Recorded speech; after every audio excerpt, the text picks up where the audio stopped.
জুনিয়রদের 3-4 জনকে বললাম তোরা গ্রুপ সিটিং করবি, গ্রুপ সিটিংটায় 10 জন 10 জন করে নিয়ে বসবি, তাহলে ভালো হবে, তাহলে তোরা জুনিয়রদের সব শেখাতে পারবি।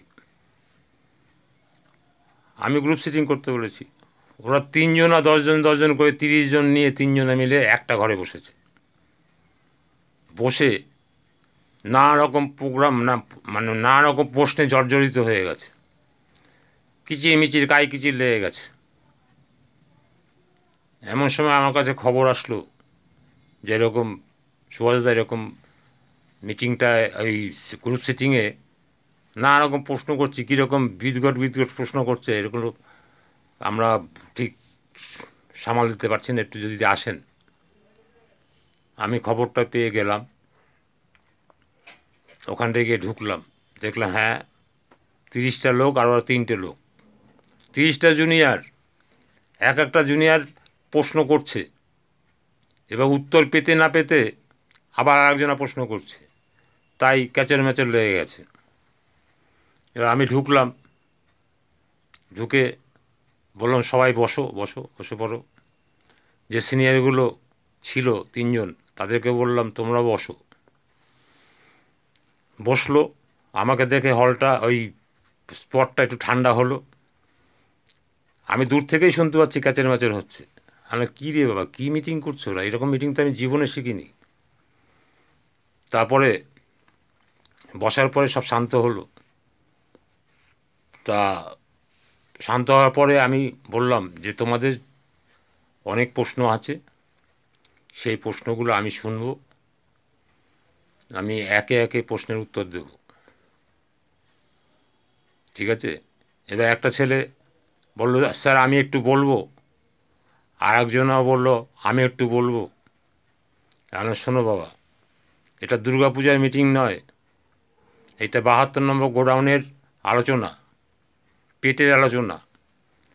দুর্গাপুজোর মিটিং হলে পর তুমি বলতে পারতে 10 হাত হবে না 11 হাত হবে, এই রঙের কাপড় হবে না ওই রঙের কাপড় হবে। এটা কিন্তু সেই মিটিং নয়, সেই আলোচনা নয়, পুজো কমিটির মিটিং নয়, এটা হলো 72 নম্বর গোডাউন পেটের মিটিং।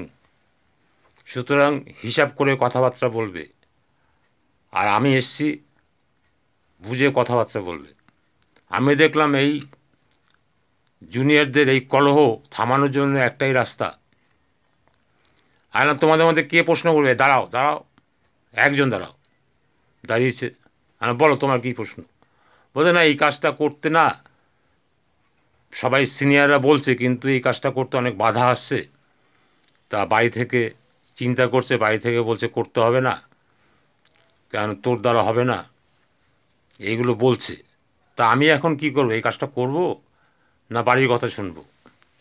বললাম তোমার প্রশ্ন হয়েছে? বলে হ্যাঁ।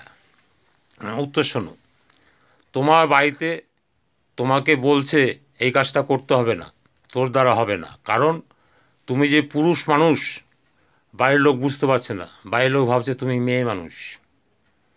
একটা মেয়ে বেরোলে যেরকম ভয় পায় বাড়ির লোক, তুমি বেরোলে পর বাড়ির লোক সেরকম ভয় পাচ্ছে।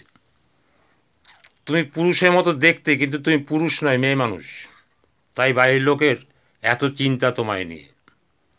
তুমি যে বলছো ভালো লাগে না, সিনিয়ররা বলছে ভালো লাগে না, কেন তোমায় যদি প্রেম করতে দেওয়া হয় তোমার কিন্তু ভালো লাগবে, কেননা প্রেমে মজা আছে, এতে মজা নেই, তাই এটা তোমার ভালো লাগছে না। তারপর আর কিছু বলে বলো? বলছে না স্যার ঠিক আছে। আর কার কী প্রশ্ন আছে বলো, বলো কে কার কী প্রশ্ন। বলছে না স্যার ঠিক আছে। আর কেউ প্রশ্ন করতে সাহসই পাচ্ছে না। জুনিয়রদের বললাম, যারা বোঝানোর জন্য 3 জনে মিলে প্যাক্ট হয়েছে, আমি বললাম তোদেরকে বললাম এক, তোরা করলে আর এক, ওদের তো কোনো প্রশ্নই নাই। ওরা কত শান্ত ছেলে, কত ভালো ছেলে, দেখ কোনো প্রশ্নই তো করছে না। কেননা আমি যে হিট করেছি ওদের দাঁত মুখ প্রথমেই ভেঙে গেছে, একটা পুরুষকে আমি মহিলা বানিয়ে দিয়েছি। এরপর যারা প্রশ্ন করবে তারা ভাবছে আমি যদি প্রশ্ন করি আমাকে আবার কী বানায় তা ঠিক নেই, গরু ছাগল হয়তো বানিয়ে দেবে। ওদের প্রশ্ন দূরে চলে গেছে। আর কটা প্রোগ্রাম করেছো? বলছে একজনকে পজিটিভ লোককে জিজ্ঞেস করলাম কটা প্রোগ্রাম করেছো, বলছে 10টা। কটা হয়েছে, বলছে 6টা।